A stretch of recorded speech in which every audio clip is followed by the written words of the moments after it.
So this video is all about sharpening a scythe. This is a scythe here.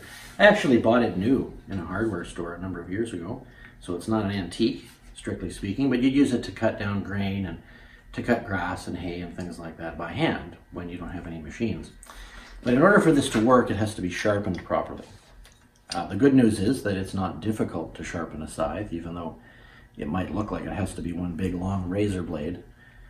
It's not really that critical how you go about things. I do all my sharpening with this a flat file. This is the size I use. It's got a handle on it, so it's easy to use. Now, the object is, before I get into it, the object is to sharpen one side and then repeat the process on the other. Now, the good news here is that this blade is extremely thin. I mean, it's thin enough that it's flexible.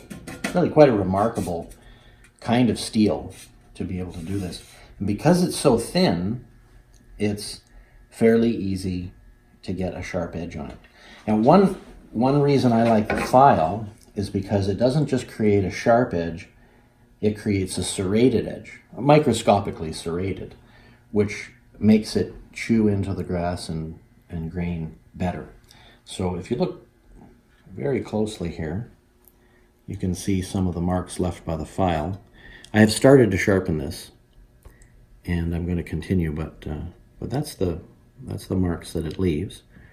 And like I said, it's kind of like a microscopic little saw that helps to grab the things that you're cutting. So for the back side, what you want to do is you want to have the file angled just steeply enough so that it actually brings this edge to a sharp point. So that would be wrong, because you can see the bottom of the blade here is a little bit curved. If I had the file like this, I wouldn't actually even be touching the cutting edge, which is what I want. So when I file, I'm always watching this edge.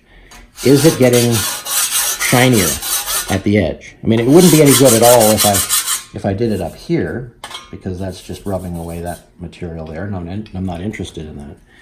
But just steep enough that it contacts the leading edge of the blade on the bottom. So, and notice how I'm lifting the file a little bit on the back strip, because a file like this only cuts going forward. So if you just rub back and forth, then you're unnecessarily dulling the file. So it's a pushing forward and then slightly lifting up.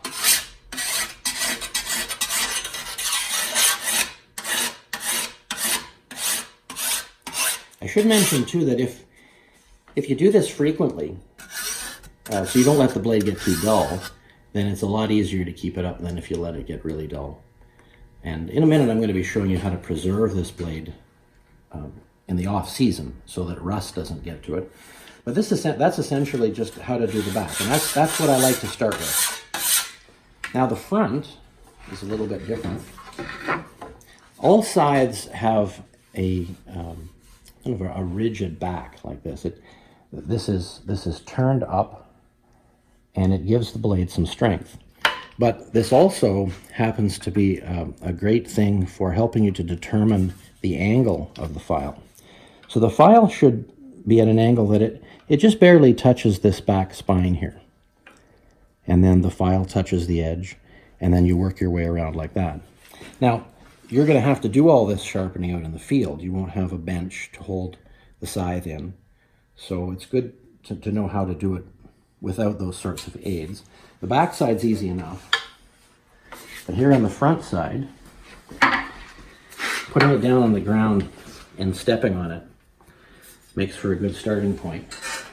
And it also lets you gauge the angle of the file quite well.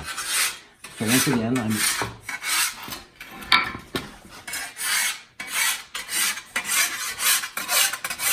just pushing it. I'm cutting on the push stroke only.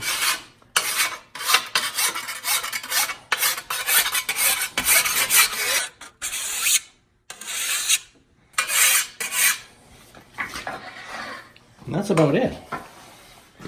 So how often should you do sharpening? Well, as soon as you detect that the scythe isn't slicing through the stalks easily, when it starts bending things over, then that's high time to do some sharpening.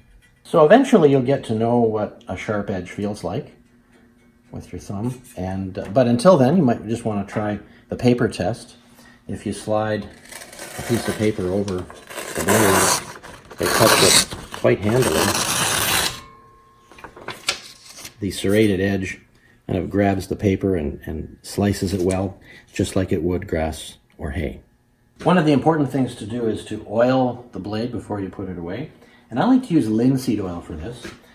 That's kind of surprising because it's normally considered to be a wood finish, but linseed oil is an oxidizing oil, which means that it reacts with the oxygen in the air to form a kind of a clear, hard film. So it's a great way to seal the blade, and it's completely non-toxic, and it hardens, so it protects without remaining oily. If your scythe has a wooden handle, and not all of them do, the linseed oil is a great protection for that wood.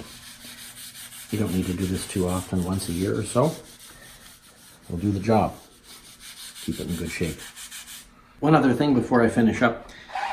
If you want to keep your files good, and you should because they're expensive and you want to get all you can out of them, make a leather case for them. Because a file gets duller banging around in a toolbox than it does even being used. So simple hunk of leather like this comes from half a cow's worth of leather I bought, and I use it for all kinds of sheaths and covers and protection like this. And it works really well.